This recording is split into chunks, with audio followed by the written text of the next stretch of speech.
உன் பேர் என்ன? உங்களுக்கு எல்லாம் பேர் சொல்லணுங்கிற அவசியம் எனக்கு இல்ல. என்றா பார்த்துட்டு இருக்கிறீங்க, போடுங்க ரெண்டு. நான் கொலை செஞ்சதை பாத்தியா? பாத்தியா? ஆமா.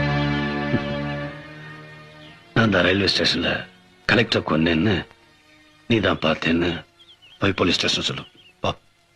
ஏய், எல்லாரும் போங்கடா. போ தம்பி.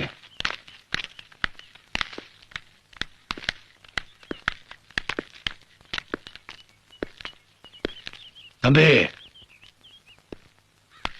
இருட்டுற நேரமாச்சு.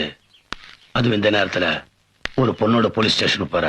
அப்புறம் அவளை காப்பாத்த நீ கமிஷனர் ஆபீஸ் போகணும். அப்படி சொல்லு. அதனால நீ ராத்திரி இங்கேயே தங்கிட்டு காலையில போய் என்ன பத்தி போலீஸ் ஸ்டேஷன்ல கம்ப்ளைண்ட் கொடு. வேலை நல்லா கவனிச்சுக்க.